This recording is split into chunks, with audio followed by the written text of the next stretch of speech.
नवंबर के महीने में अचानक से एक खबर सामने आती है कि समाजवादी पार्टी के घोषी विधायक सुधाकर सिंह नहीं रहे। कुछ बीमारी के चलते उनका अचानक से निधन हुआ। निधन होने के बाद चर्चा शुरू हुई कि आखिर घोषी सीट जो अब खाली हो गई है, इस पर उपचुनाव होगा या नहीं। तो नियम कायदे कानून को देखें तो उपचुनाव तो होना चाहिए, क्योंकि नवंबर के महीने में इनका निधन हुआ। और नवंबर के महीने से अगर हम 6 महीने इसमें जोड़ें, क्योंकि कहा जाता है कि जब भी कोई सीट खाली होती है ऐसे अचानक से या कोई इस्तीफा होता है, तो अगले 6 महीने के अंदर आपको जो है यहाँ पर उनका जनता का प्रतिनिधित्व भेज देना चाहिए, चाहे वो विधायक हो, चाहे सांसद हो, जो भी हो पद। अब वही बात यहाँ पर भी आती है, यानी कि अगर नवंबर के हिसाब से देखें तो करीब अप्रैल तक मान लीजिए यहाँ पर एक नया विधायक चुनकर आ जाना चाहिए, जबकि 2026 अप्रैल तक कोई ऐसा चुनावी माहौल नहीं। पंचायत चुनाव को अगर छोड़ दिया जाए, 2027 की शुरुआत में है विधानसभा चुनाव, यानी जो भी विधायक चुना जाएगा, अगर होता है चुनाव, तो वो ज्यादा समय तक के लिए नहीं रहेगा। ऐसी सिचुएशन में कम समय में एक असरदार नेता को साबित करना है,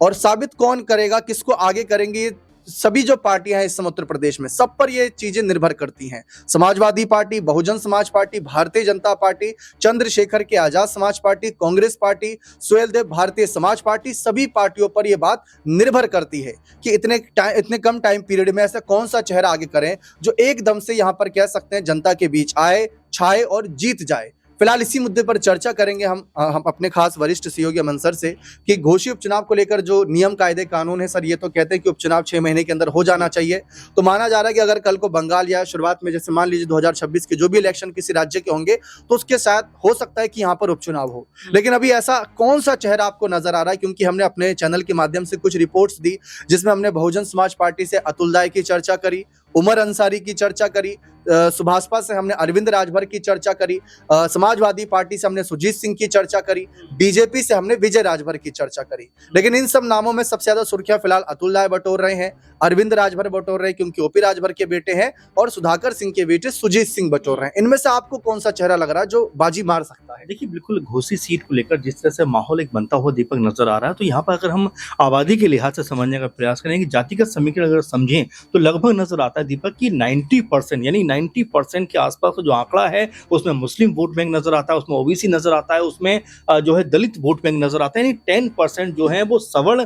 जो क्लास है वो नजर आती है। तो ऐसे में बड़ा मौका यहाँ पर बीएसपी के लिए भी बनता हुआ नजर आ सकता है, क्योंकि अतुल राय का जिक्र आप कर रहे हैं, तो जाहिर बात है कि बीएसपी हालांकि उपचुनाव लड़ने से कई दफा मना भी कर चुकी है, कई दफा नहीं भी लड़ा है, लेकिन क्या अब अपने लिए माहौल बनाने का प्रयास करते हुए वो नजर आ सकते हैं? क्योंकि आप देख रहे हैं मायावती हो या आकाश आनंद हो, लगातार पार्टी को मजबूती देने का काम कर रहे हैं। चूंकि मायावती जी बहुत वरिष्ठ नेता हैं, कई बार मुख्यमंत्री रह चुकी हैं, कई दफा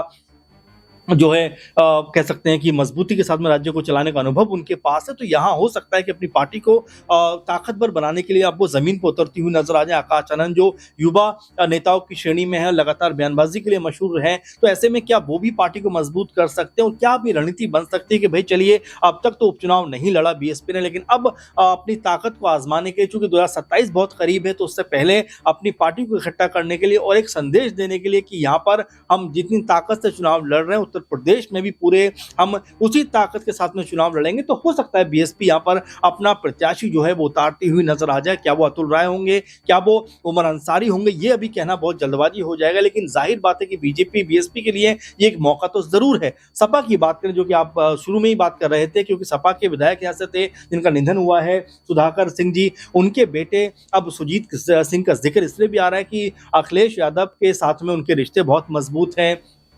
जब उनके पिता का निधन हुआ था, देहांत हुआ था, उस वक्त वो अखिलेश यादव के गले लगते हुए, रोते हुए नजर आए थे। तब भी कई लोगों ने कहा था कि यहाँ से सुजीत का टिकट पक्का है, तो उनका नाम भी कहने का निकल के सामने आ रहा है। अगर बीजेपी की बात की जाए तो विजय राजभर का जिक्र हो रहा है, ओपी राजभर की पार्टी सुभाषपा का जिक्र करें तो खुद उनके बेटे अरविंद राजभर को लेकर कहीं ना कहीं जो चर्चाएं वो चलती हुई नजर आ रही हैं। तो अभी कई ऐसे कह सकते हैं लोग हैं जिनके ऊपर चर्चाएं चल रही हैं। पार्टियां जो है अपने लेवल पे कहीं ना कहीं चेहरों को आगे बढ़ाने का प्रयास करती हुई अब दिखाई पड़ सकते हैं, क्योंकि अभी चुनाव में 4-5 महीने का वक्त तो है ही, और ये भी आपने सही कहा कि 6 महीने के अंदर ही चुनाव कराना होता है। तो ऐसे में किसी राज्य के साथ में हो सकता है यहाँ पर उपचुनाव होता हुआ आने वाले दिनों में नजर आ जाए। दीपक जी बिल्कुल साफ है, लेकिन बीएसपी के नजरिए से और एसपी के नजरिए से ये सीट बड़ी ही खास बन जाती है, क्योंकि जैसा कि यहाँ पर अमन सर ने बताया कि 90% करीब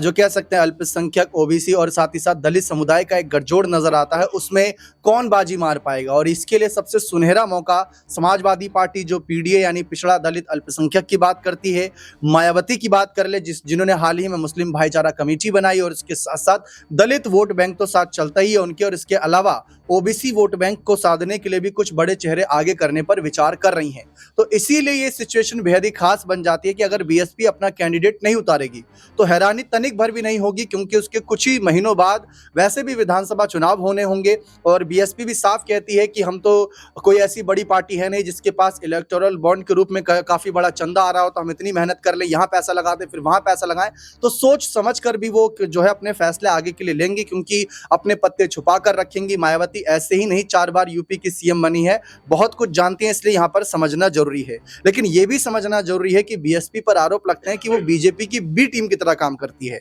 यानी कि अगर बीएसपी अपना कैंडिडेट यहां नहीं उतारेगी, सपा और भाजपा की सीधी सीधी लड़ाई हुई और सुभाषपा ने भले ही बीजेपी को समर्थन कर दिया, तो हो सकता है कि 2022 और 2023 वाले नतीजे यहां पर दोहरा दिए जाए। लेकिन अगर बीएसपी रही और सपा का वोट बैंक कटा और बीजेपी जीत गई, तो यहां से एक नैरेटिव सेट हो सकता है कि बीएसपी 2027 के चुनाव में भी सपा का खेल बिगाड़ेगी। सर, इस पर क्या लगता है? दीपक, एक बात समझनी पड़ेगी कि मायावती का हमेशा से फोकस रहा है कि दलित वोट बैंक तो उनका है ही, क्योंकि 20-22% के आसपास उत्तर प्रदेश में दलित वोट बैंक है, जिनके बारे में कहा जाता है कि लगभग 18-20% वोट मायावती को मिल ही जाता है। और साथ में अगर हम मुस्लिम वोट बैंक की बात करें, चूंकि घोसी सीट के ऊपर आप देखें तो लगभग 1 लाख से ज्यादा यहाँ मुस्लिम मतदाता हैं, और यही वजह है कि जो समीकरण मायावती ने साधे हैं हमेशा कि दलित के साथ में मुस्लिम अगर वोट बैंक उनकी तरफ आ जाए तो यह आंकड़ा तकरीबन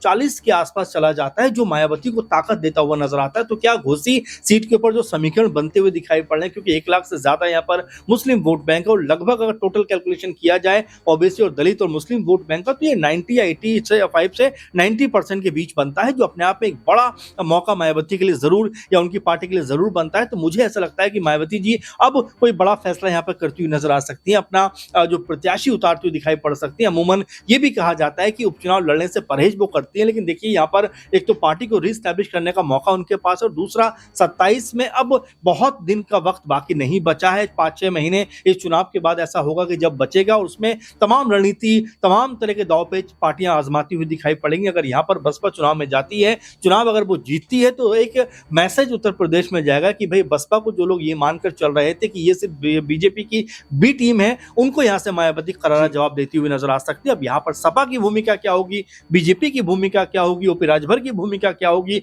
निषाद पार्टी की भूमिका क्या होगी, ये देखना बहुत दिलचस्प होने वाला है। क्योंकि देखिए घोसी का जो उपचुनाव है सिर्फ उपचुनाव नहीं है, बल्कि ये एक सेमीफाइनल के तौर पर देखा जाएगा। उत्तर प्रदेश में 27 से पहले एक बड़ा अहम और सबके लिए बड़ा मौका भी है कि यहाँ पर जो भी पार्टी चुनाव जीतती है, कहीं ना कहीं एक मैसेज देने का प्रयास करे कि भाई देखिए जनता का जो कह सकते हैं रुझान है वो उनकी तरफ है, इसलिए उनकी एक मजबूत कह सकते हैं कि जो छवि है यहाँ पर बनती हुई नजर आ सकती है। बिल्कुल, लेकिन ये भूल बिल्कुल मत करिएगा कि बिहार में विपक्ष हार गया, बीजेपी वहां पर 200 पार कर गई, तो यहां पर भी उत्तर प्रदेश में बीजेपी अपने साथियों के साथ मिलकर खेला कर देगी। 2024 के लोकसभा चुनाव के नतीजों में साफ दिखा था कि लोकसभा की सीटों के मामले में विपक्ष इस समय पक्ष से आगे है उत्तर प्रदेश में, इसीलिए यहां पर कांटे की टक्कर मानी जा रही है। और अगर घोषी उपचुनाव हुआ तो ये मानकर चलिए कि ये सचमुच एक सेमीफाइनल मुकाबला होगा, जहां मायावती का चुनाव ना लड़ना या लड़ना फैसला बहुत कुछ निर्भर करेगा। पूरा खेल पलट सकता है। सपा और भाजपा की लड़ाई